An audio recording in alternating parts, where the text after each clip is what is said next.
Welcome to Whiskey Shenanigans. I'm your host, Randy Warren. Whiskey Shenanigans, where we help our listeners experience the world of whiskey, every aspect of life, as if it was accompanied by a glass of bourbon. The sports world on whiskey. Basically every part of life on whiskey. Whiskey Shenanigans is about getting exclusive interviews from Bourbon Row in Kentucky, where we can learn about the secrets that make our favorite bourbons unique. We will get inside the hearts and minds of many distillers and help you understand what and how they are achieving it. Whiskey Shenanigans is about going beyond boring podcasts featuring just tastings. Heck, what do you get out of that anyway? It's about bringing on guests and experiencing the entire world through whiskey.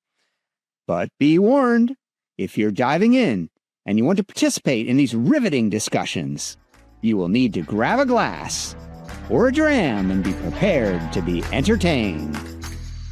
Welcome to Whiskey Shenanigans, and we are lucky today, and we'd like to welcome Benjamin Rosen to Whiskey Shenanigans. Shall I call you Ben? Yeah, Ben's great. Okay, great. So Ben is the head of Onyx and Amber Distillery in Denver, Colorado. And so, I was just out in Denver, believe it or not, Ben, and they have that one street that's always closed off with all the restaurants and bars and stuff like that. 16th Street, yeah. Yeah, are you somewhere near there? Or? You know what? We're not that far away. We're about 2.5 miles southwest of downtown Denver. We're actually like a mile southeast of the Broncos Stadium right now. So okay, all right, great. That helps put it into perspective. Yeah, did you grow up in Denver, or how did you end up in Denver? Yeah, no, I'm a native. One of the very few, it seems. Not that that's a problem, but yeah, I grew up in Denver, and I went to college at University of Colorado in Boulder, so I'm a tried and true Buffalo. Oh yeah. Spent some time, learning the ropes of life in different cities after college, but I think the calling was always to come back to Colorado. It's a really special place, and not just for aging whiskey, but just in general. It's a truly special, unique place, and I just love being here. Yeah, I've been out there many, many times, and I was a big skier earlier in my life, and been out there to go skiing so many times at Aspen and Vail and Winter Park and all these different Arapahoe Basin and Keystone, yep. All these different places. So much fun out there, and it's such a it feels like a healthy lifestyle.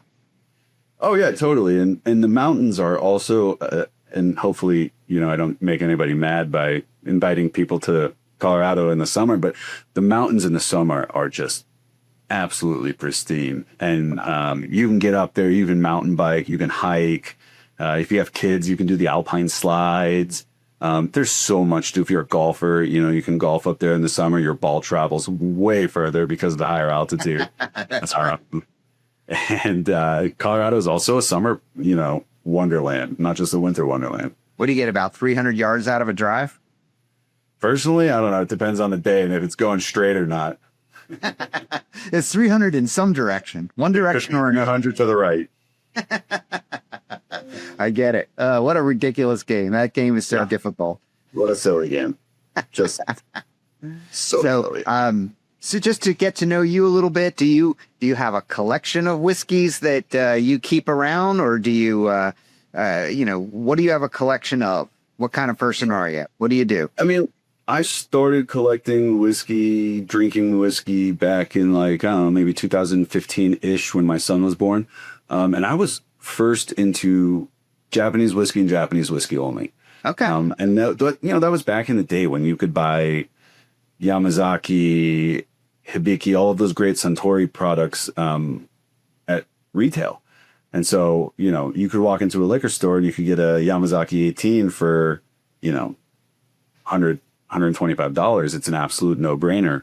So that kind of really started it for me. And collection-wise, I think that's what I have that I love the most. Although, back then, you never know how things are going to go. And not that you would change anything, but, almost every bottle that I have of Japanese whiskey that is now considered too expensive to open is open. Because we were drinking it back then. And that's what you're supposed to do, you know? That is what you're supposed to do. So I feel great about that. I love that collection, you know. Bourbon wise, I think I've always enjoyed finding unique and different offerings. And I think that's what drew me to this whole process that we undertake here at Onyx and Amber.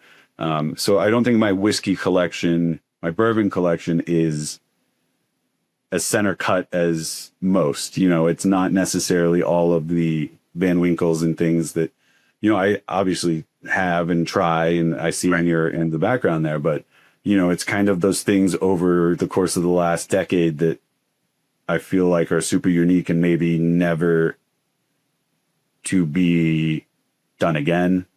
You know, those one-off experiments that came out really good that, you know, you're never going to see again. Yeah. That can't be recreated. Yeah. That's great. That's good. Do you have any that you you figure is it like a splurge bottle that you maybe you drank some of it because you opened them all, but I don't know if I really want to. It's got to be something special. 100%. I have a bottle of Michter's 25 that I bought at retail a couple years ago from a local store here, and they do like a Whiskey Wednesday live show, and we opened it on that show, and you know, it was the liquor manager and one of the owners and myself, and we all had a sip of it and tried it. And that was a couple years ago. And it's like one of those bottles that like I will go back to once a year ish when something like really good happens. But yeah, I just don't want it to go away. Right. Yeah. You don't want to finish that one. It's like, oh, no. It don't, but like how else are you going to, it has to be the right situation, you know, with the right people. And I never drink it alone. Yeah. You know, it's always with somebody. Yeah. Because it has to be like, yeah. You know.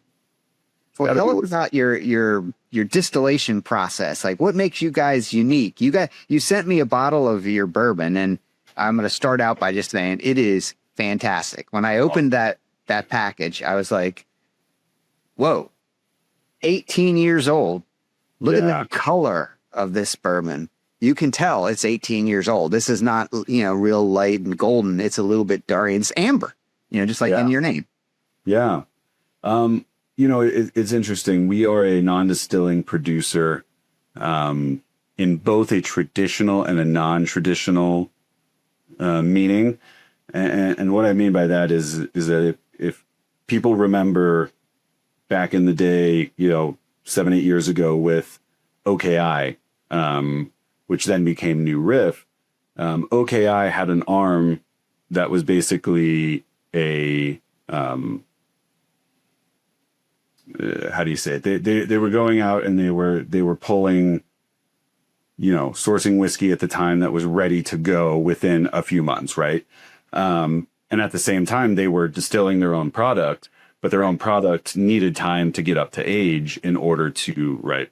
So we do something similar, except for that we don't touch the stills. And part of the reason why is that we don't have the expertise to touch the stills. And Colorado can make it very difficult if you don't know exactly what you're doing to distill in this environment. So we kind of have that two-pronged approach where we're sourcing high quality barrels that I would say for me are very nostalgic at this point. We have a 12-year MGP low rye bourbon that's really nostalgic to the days of Bell Meads back in 2017, 2018, Boone County, you know, made by Ghost back then. So it makes me feel really good. And at the same time, we have a full inventory of barrels in our warehouse in Boulder that are currently between 5 and 8 years old that are sitting and aging in this Colorado environment, right? And so as those continue to age and gain character that we feel no other climate in the United States offers, we're going to continue to push out, you know, really high quality sourced barrels. And so that's kind of, we have a consistent stream of inventory that is being aged in Colorado, and that's kind of our niche, and that's where we like to play around. And we've already released, a few of those, including the 18-year American whiskey that you're talking about right there. That had been aging in Colorado for the last 6 or 7 years. And so, there's a lot that Colorado can do to a barrel in a positive manner. And we want to bring that to people using already established bourbons, ryes, and whiskeys from other distilleries, if that makes sense. So yeah, tell me more. You're starting with maybe a 7-year or something that you're pulling the liquid from someone else, and then you're giving it another 6 or something like that, or yeah. So imagine this: we released a rye about a month or two ago that really went over well with folks, and it was about 3.5 years old when we bought it and pulled it out of Indiana. We brought it to Denver. We let it age for 3 years in Denver. So now you're at 6.5. Then we sent it up to Steamboat Springs, which has a higher elevation. We let it sit there for about 3 years. So now you're right around 9.5. Brought it back to Denver and then bottled it. And the result was a rye that I think really sat well with bourbon drinkers. Yeah. A very, caramel vanilla forward rye with still some great rye spice in it, but not overpowering. We had 2 single barrels of that. One was at 138 proof. The other was at 130. They both yielded right around 80 bottles. So they were very small. But it was a very cool experiment to see what Colorado could do to a 3.5-year MGP rye, given the time to mature and transform into what it did properly. What does the altitude do inside the barrel? How does that change things versus, if I interviewed yesterday a guy who's doing distilling in Florida, and he's doing, it basically at, ground, level 0, right? It's really interesting. I think that people lean towards, what does altitude do, or what does the climate do? And really, it's, I don't like the term, it speeds up aging, because that's not a real term. Like, age is age no matter what. So, a 9-year-old is a 9-year-old no matter what it is. Like, it's not just because it's in Colorado, it's not a 14-year-old, right? It's still 9 years old. But what Colorado does that's interesting is that we have really massive and frequent barometric pressure swings here. And so every time there's a barometric pressure swing, the whiskey is interacting with the wood. It's either going in or coming out. And because of the frequency and the gravity of those barometric pressure swings, the amount of times that interaction is happening and kind of the intensity of that interaction is higher than most other places. Mm-hmm. And so you will have, swings here in the summer where it's going in to the wood, coming out of the wood, into the wood, out of the wood.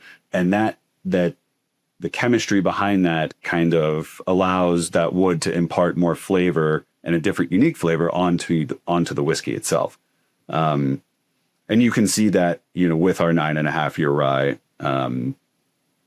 there was just so much interaction that it just completely changed the profile of what it was when we first got it. And it's not like, it's not like Texas or a place like that where, Texas gets those really, really dark, high proof barrels because the whiskey is spending so much time inside the wood because of how hot it is there. It's not like that. It's kind of a combination of that plus what you would get in other places when it's colder, when there's, different pressure swings and whatnot. So it's just really unique. And we have always thought, why not take something that's already established that that is good and let Colorado play around with it, and let's make a product based off of that. And that's where we're heading. Are you going for a certain taste profile, certain set of tasting notes, or what are you going for? Well, I think so. I run the precipice of everything was that I run a bourbon club called Colorado Bourbon and Rye Collectors here in Denver, and you've been doing that for about since 2017. He raised over $500,000 to various charities. You've done 150 plus barrel selections with other distilleries. And one of the things that this people I think really came to enjoy with that group was he had what I would call a left of center profile. And we could have a left of center profile, for example, when you go into Wild Turkey and you're picking a Russell's Reserve, and you're a big box liquor store, you kind of have to go right down the middle, right? Because you've got to please everybody. And we had the benefit of being able to go to distilleries and pick things that most other people would probably pass on. You tried to do what you ate because it didn't fit the profile of that particular brand. And so we've kind of pulled that into Onyx and Amber a little bit, where what we're trying to offer is something that you can't get elsewhere. Right. And we're even doing that with the sourced barrels that we're bringing in, that we bring in and we let sit in our warehouse for a couple months as we, get them prepared to sell as single barrels to folks. We're still looking as we source our barrels for things that are different than what everybody else is doing. And so, for example, our most recent 12-year 21% rye bourbon run out of MGP that we had was different than a lot of what other people had in the market, because we had access to a whole lot of this 21% that was at 12 years old that was sitting on a bottom floor at MGP its entire life. And so the proofs are lower. They're like 104 to 110 at cask strength. But there's real depth of flavor in there because it's been sitting for 12 years. Wow. So we were able to, even in that offering, something that only sat in Colorado for a few months as we got it prepared to move, still is unique and different. And so as we're out tasting and sourcing and talking to distilleries and folks, in the market, we still want to bring in things that aren't center cut. And I think we're achieving that right now. That 18-year that you have is a perfect example of that. It was an accidental experiment that we did, and it turned out to be great. And now it's going to be one of our flagship whiskeys moving forward. It is fantastic. I mean, I was stunned. I mean, 18 years old, 143 and a half proof, just the velvety, thick nature and the tasting notes, it's just popping with flavor. Yeah, I appreciate that. And light whiskeys can be very difficult sometimes to work with, and they can be a little one note, in that butterscotch profile. And what we did on that was we just had some extra barrels of at the time it was 17 years old. It came from Seagram's, and we decided to put 8 barrels together because they were so low yield, 40 to 60 bottles per. So we put them all together. We made a nice blend. We felt really good about it. And we had some extra empty barrels sitting around from when we did our Buff Turkey 16-year-old release. And we were just like, why don't we throw these in there and just see what happens? Because for me, that old Wild Turkey, Buff Turkey flavor profile of like black cherry is just one of my favorites. Yeah. And what I love about Wild Turkey in general is I find black cherry comes out of that a lot for me. And Sure. Obviously that's just my note. It could be different for someone else. But I was like, I wonder if that flavor will kind of seep into this light whiskey and start to round it out a little bit. And after about a month, we had some folks into the distillery doing a single barrel pick on a 12-year, and they were just like, yep, this is great. And we were like, okay, we're on to something here. So we let it age a little bit longer, finish a little bit longer. Right around 4 months, we were like, okay, we think we've got it. And we pulled it. And it was just everything we wanted it to be. We're really excited about getting that out to folks. And we're going to do it again here in a couple of weeks. We're taking some freshly delivered 20-year on the next one, and we're going to repeat the process and see how that goes. And so it's just been really fun to be able to do those things that only a small distillery can do. Right. Because you're not bound by anything. Yeah. And that's fantastic. I know I was talking to Warren's. I don't work for them. I just am associated with them, but even though my last name happens to be Warren. Uh, no relation at all. But, I was talking to them yesterday and I was saying, you guys really need, you guys have literally everything of, major distillers, right? They're all, Southern Glazers, distributors, they come in, they've got, the George Stagg, they've got, all of it, the Pappy, the whole 9 yards, they got everything. So what you really want to do now maybe is start doing some craft stuff. Yeah. Because people like me, they come in and they're really looking for, they're looking for something special. Everybody's looking for something special. And so it's like some of the craft stuff can be really interesting.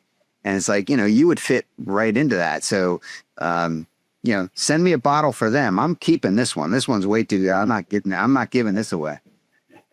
No problem. You got it. It is a good point you make because, and I tell people this all the time when they come to do single barrel selections with us, is, being new, being small affords you the opportunity to do so many different things for folks. And really, we talk about that bottle that you have there. That's going on sale on July 28th, at $74.99 a bottle for an 18-year. And part of the reason that we're doing that is that there's a feeling amongst us that we want to return what I would call the power in the whiskey landscape to the consumer.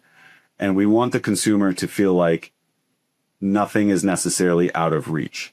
And so, if you see an 18-year-old whiskey sitting on the shelf and you go, man, I really want to try that, but at $200, I'm priced out, I can't do it.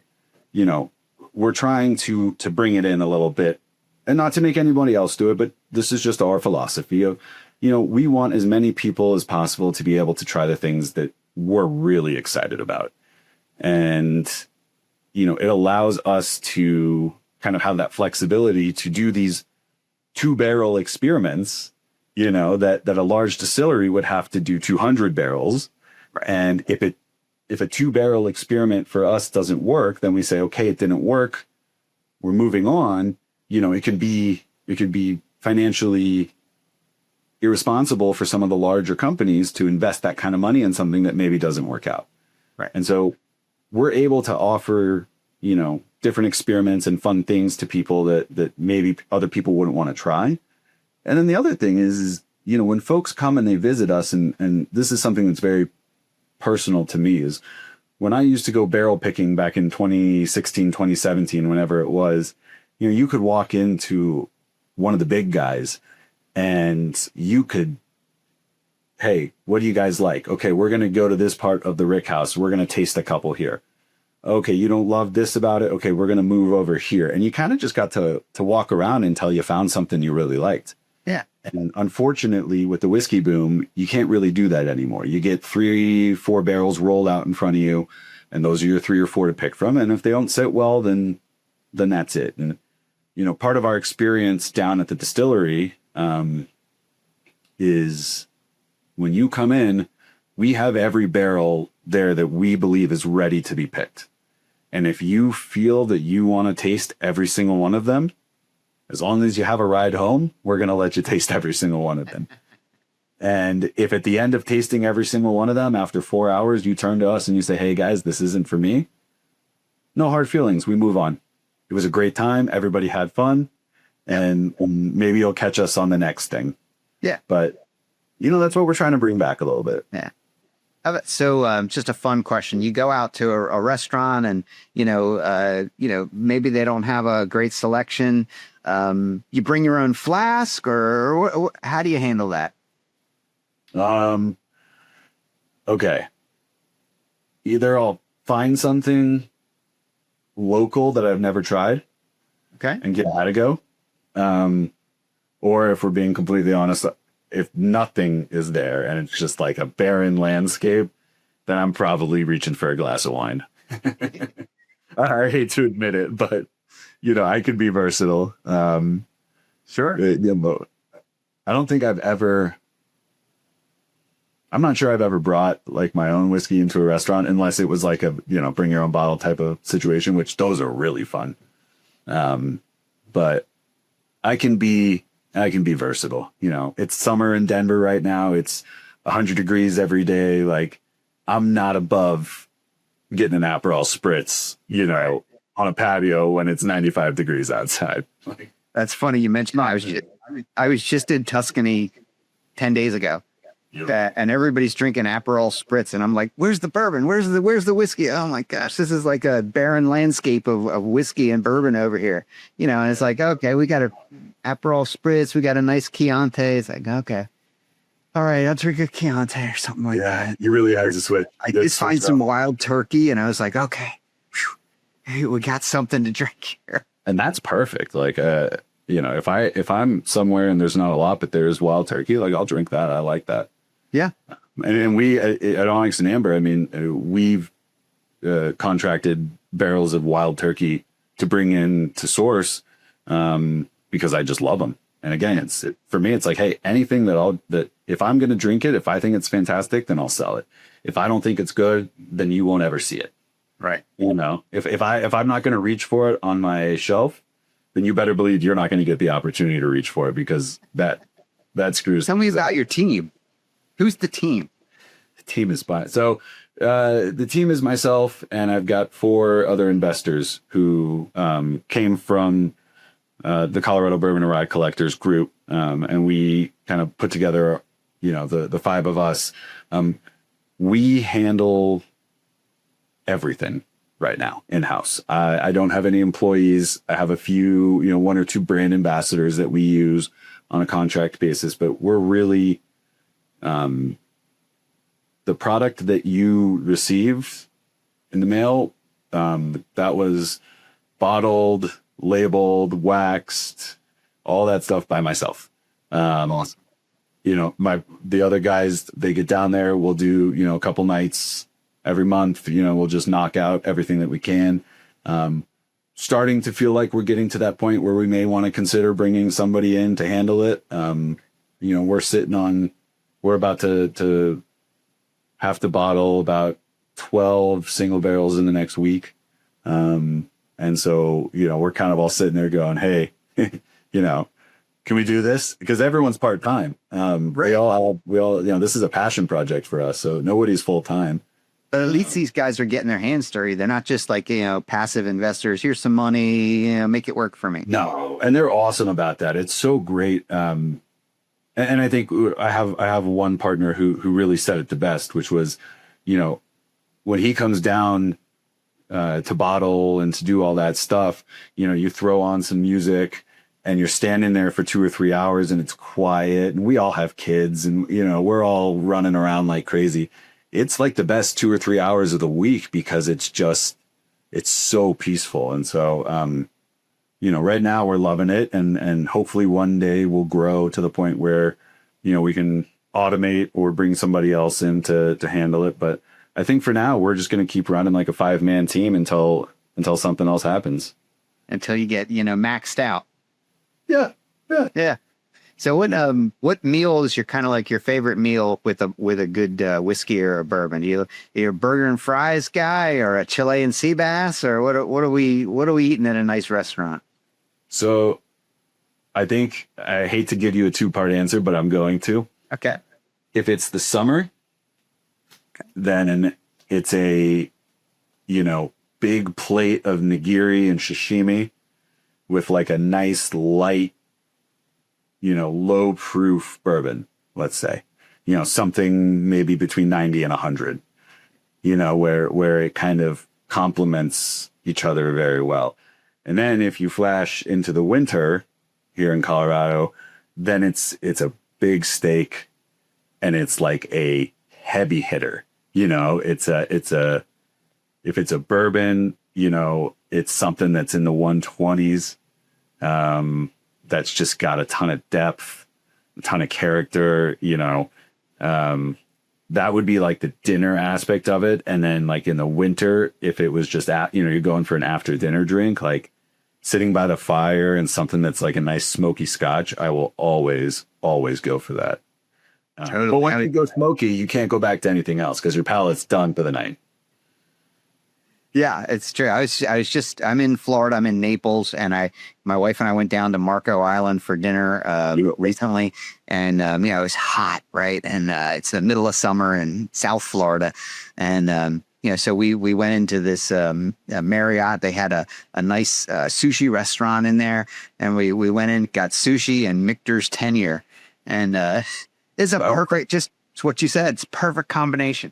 Yeah, no, that works. That really works. You know, sometimes in the summer, if you go like for like an after dinner bourbon or an after dinner whiskey, you know, sometimes I like something that's, you know, maple finished or vanilla finished or something that's got just like if it's done right, got a little bit of like a dessert or cereal note to it. I've really been digging on stuff like that when it's done right lately. How about family? Got any family involved in this? Or even if they're not physically involved, maybe they're involved because they're just your family.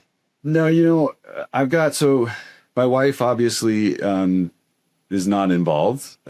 She's obviously very supportive, but you know, she's not coming down and working with us. I do have a 9-year-old son who's about to be in 4th grade, and one of his favorite things to do is to come down and use the bottle filler.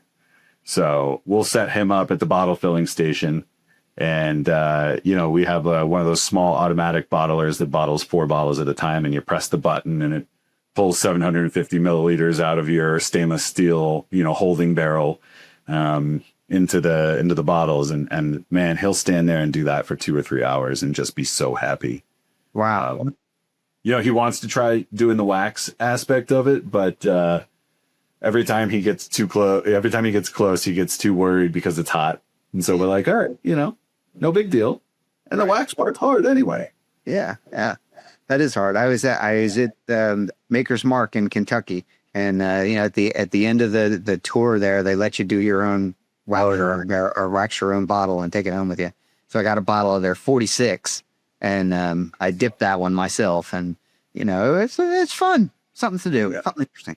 You know, it's funny because if you look at our first offering that we put out, which was like an 11-year, 11-month bourbon, and you look at the wax on that compared to what we've done in we did one with sealbacks here a couple weeks ago that sold out in 7 minutes online. And you look at the wax difference between the first one and that was like the 3rd or 4th one, and like the one for sealbacks, it's like really pretty. It's even, like we had it down. The one from the first bale just like kind of looks like it's sick, you know, like there's bubbles and it's falling off. And, you know, I think people can laugh at it and appreciate the craftsmanship that goes into it. But it was just really funny when you put those 2 offerings side by side and you go, hey, you know, we've grown in our ability to wax bottles now. That's great. So when you walk into a party or even into your club, you know, whatever, and you know, oh, people go, oh, you know, hey, that's Benjamin. He's what do they say? Who's Benjamin? What do they say about you, Benjamin? I hope he's got a bottle with him. I think if we're talking just from a pure whiskey perspective, you know, I hope that people say that you know, regardless of any venture that we've done together, whether it's Colorado Bourbon and Rye Collectors or it's Onyx and Amber, that, you know, that they say, hey, that, you know, that guy's putting out some really good stuff. You know, that guy's doing things right. You know, he's doing right by us. And I hope that people, you know, say that, because it is really something that I personally, you know, am trying to do, which is, you know, anything that comes from Onyx and Amber is high quality. And I want people to feel that way. I want people to say, hey, that guy's got a good grasp for what we like. And, you know, from a personal standpoint, man, I don't know. I just hope that they say, you know, he's a good guy. You know, is anybody who's involved in whiskey's got to be a good guy. I mean, you have to be. You know, and it's why when we started Colorado Bourbon and Rye Collectors, that's why the charity aspect was so important for us. You know, it was like, hey, we're a bunch of dudes sitting around drinking whiskey, talking about whiskey, buying whiskey. Like, that's great. But at some point, you know, can you use your platform for something else? And that's what we ended up doing. We ended up really getting, especially during COVID, getting heavily involved in charity work. And we sponsored a lot of really great programs, around the country and even around the world, at the time that we're doing great things. And you want, that's all you just want to feel like you're doing something for other people, and with Onyx and Amber, I feel like, we're doing things for people in the sense that we're hopefully offering people the opportunity to buy whiskey at an affordable price, to try things that they may have previously thought were unobtainable. But also, as we continue to grow, that charitable aspect of things will continue to grow. We quietly do some sponsorships and support some causes here locally right now. And hopefully as we grow, we'll be able to expand that. And I think my dream personally is to have Onyx and Amber be a big enough name out there in the market that we're able to start a foundation on our own and really, hone in on helping the folks that we feel like are in the most need of our assistance. Yeah, sounds to me like this whole journey, this whole process of whiskey and bourbon has really brought you closer to your community, closer to people.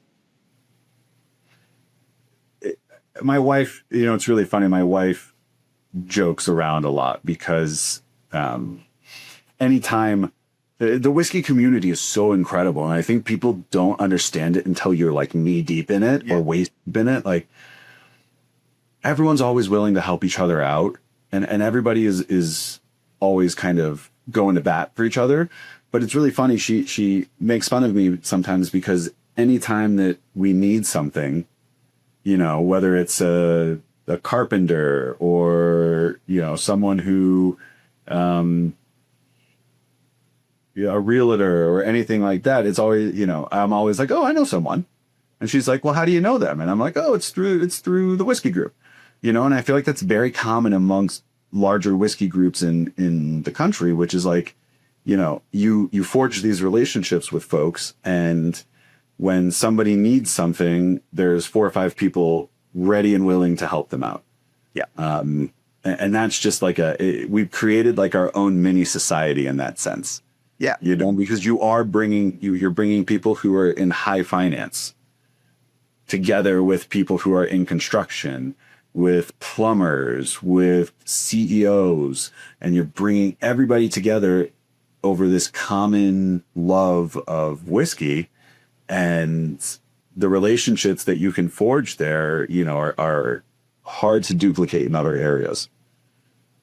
Excellent. So fun question, if your personality was a bourbon, what would be the tasting notes of your personality?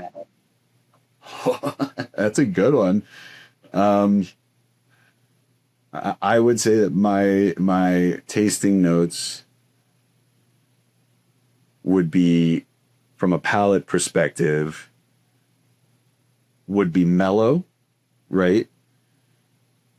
With, depth of flavor, multiple different flavors, and maybe like what I would call like a sharp, strong finish, and I think for me is just, I think that I'm a calm person. And as we talked about before we got on here, I run 3 different businesses. And so I think I, as a person, have a lot of layers of flavor, so to speak. And for a finish, I like to think that I always push through the finish line and I finish what I start. And so I think I'm like a really punchy and strong on the back end, Fantastic. And that relates it's funny that relates to Onyx and Amber as well as just a story. I mean, the brand name is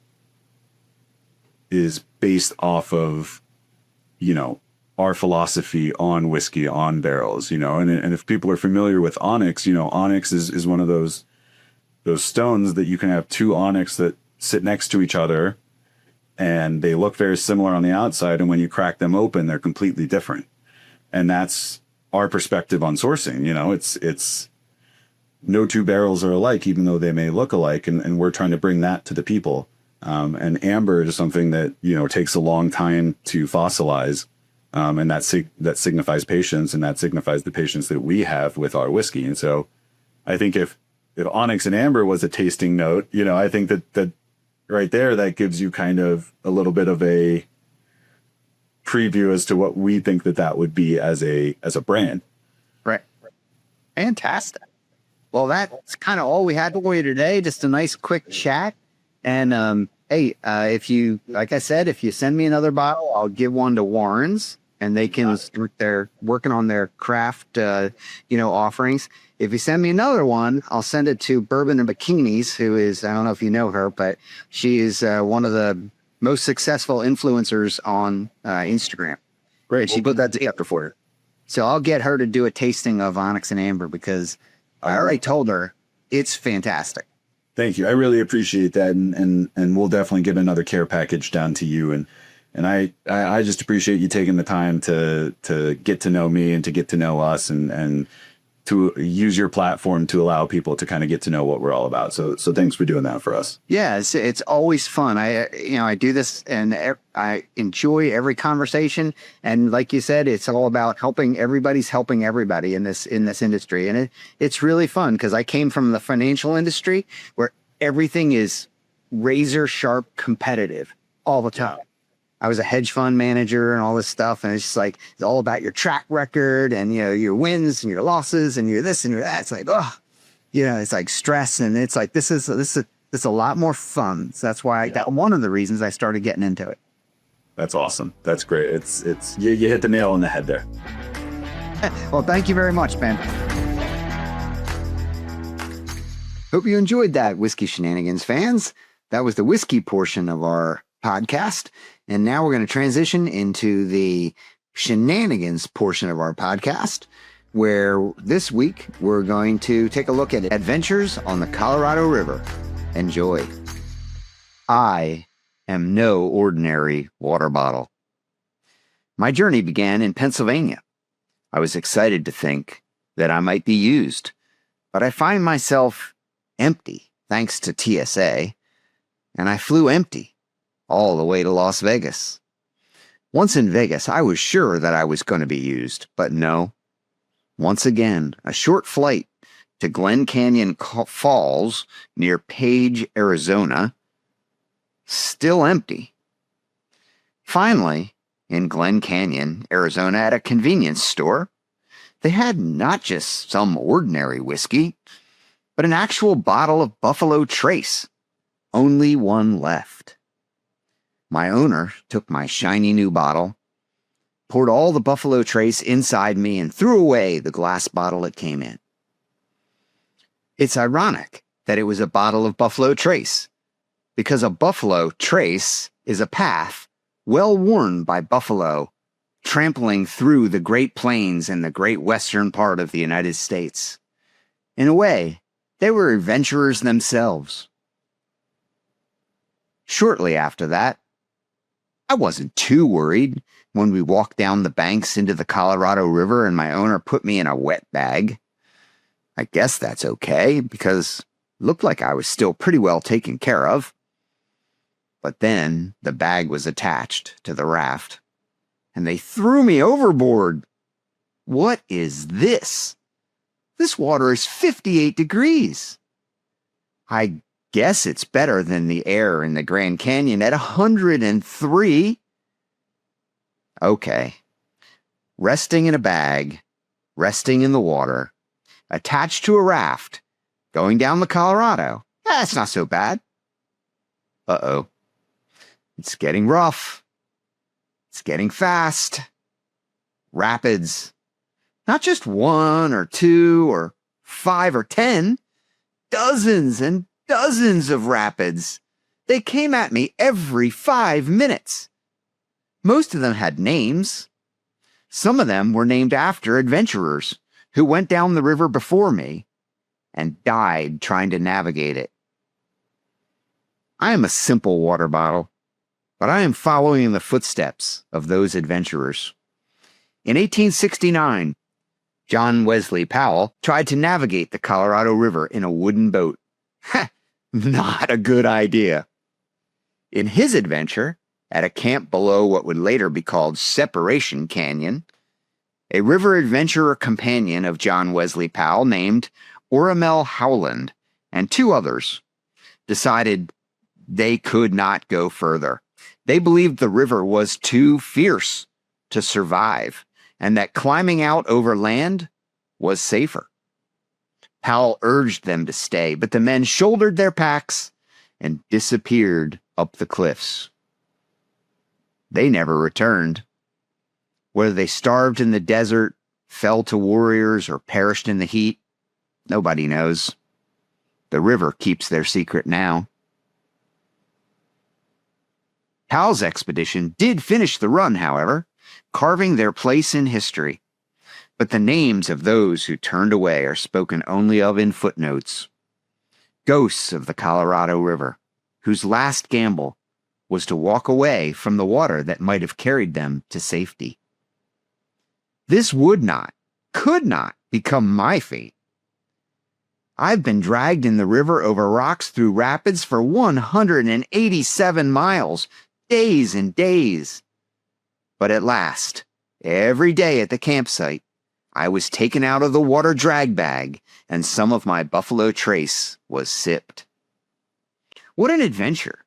Camping, sipping buffalo trace over dinner, the stars as bright as could be, the Milky Way as clear as you've ever seen it. This is an adventure that about 1% of 1% of 1% of the population ever gets to experience. I came back from my adventure, a little worse for wear. Sure, I'm beat up, I'm scratched. And if I wasn't made of plastic, there's no doubt those rocks would have dented me. I have taken a beating, worse than any other water bottle before me, but I have endured. On the final day of our adventure, I went over a Class 10 rapid named Lava Falls, and I survived.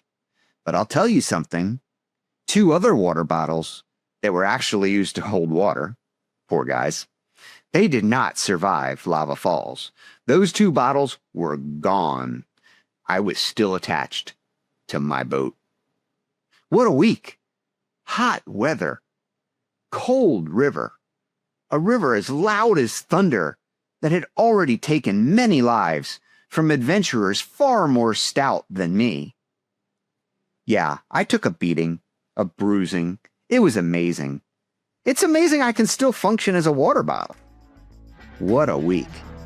An adventure I will not soon forget. Well, Whiskey Shenanigans fans, thanks for joining us this week. We'll have another episode coming out in 2 weeks, and we're going to get that regular 2-week cadence going, and you can always look forward to one every other week. So thanks again, and here's a clip from our next episode. If your personality was a bourbon, what would the tasting notes be? That's a great one. Let me hear that. If your personality was a bourbon, what would the tasting notes be? All right. I would say bright, vibrant, nuanced. Little complexity. Dark winter fruit, hints of citrus. Oh, nice. I like that. How about a little spice? Could be spice, yeah. It's great. And it's so funny, yeah.